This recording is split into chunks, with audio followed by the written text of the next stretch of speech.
आज संकष्टी आहे आणि आजच आम्हाला उठायला खूप वेळ झाला होता.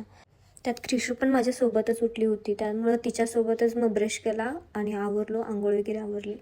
आज मला केस पण धुवायचे होते आणि त्यानंतर देवपूजा पण करायची होती. त्याआधी म्हटलं क्रिशूला आधी काहीतरी खायला देऊ, नाही तर खूप वेळ झाला होता ना. त्यामुळे तिला मग खजूर दिलं खायला आणि मी लागले तयारीला देवपूजेच्या. आमच्या घरात ना देवघर असं भिंतीला वरती लावलेलं आहे, कारण क्रिशू काय पण करू शकते, त्यामुळं आम्ही वरतीच लावून टाकले.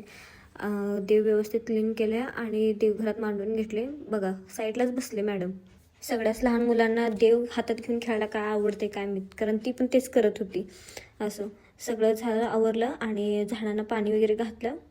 नशीब आज एक तरी फूल लागलं होतं झाडाला, कारण इतर वेळी मी जेव्हा देवपूजा करत नाही ना त्यावेळी भरपूर फुलं लागलेली असतात आणि ती वेस्टच होऊन जातात.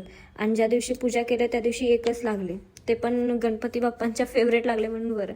पिल्याला आमच्या आता देवपूजा केल्यानंतर पाया पड म्हणून सांगायला लागत नाही, कारण ती आपोआपच करते. त्यात तिला दिवा पण लावायचा होता.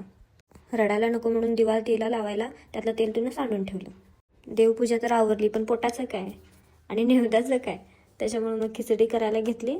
एवढ्या बारीक साबुदाण्याची खिचडी तुम्ही कधी केली आहे का? कारण मी तर पहिल्यांदाच केली. कारण पहिला आपण मोठा साबुदाणा यूज करतोय ना, त्याचं स्टार्च इतकं जात असतं धुताना की साबुदाणा उरतोय की नाही वाटते. आणि आता काल मी हा साबुदाणा भिजत घालत होते तेव्हा मला वाटलं की हे राहते का वितळून जाते, पण नाही, तसं काय झालं नाही, व्यवस्थित भिजला होता. आणि मग खिचडी करून घेतली आणि देवाला पण दाखवली नैवेद्य आणि क्रिशू आणि मी पण खाऊन घेतली. आणि खिचडी इतकी छान झाली होती. तर रेग्युलर साबुदाण्यापेक्षा ही बारीक साबुदाणा यूज करून बघा तुम्ही, तुम्हाला पण आवडेल नक्की. बाय बाय, भेटू नेक्स्ट व्लॉगमध्ये.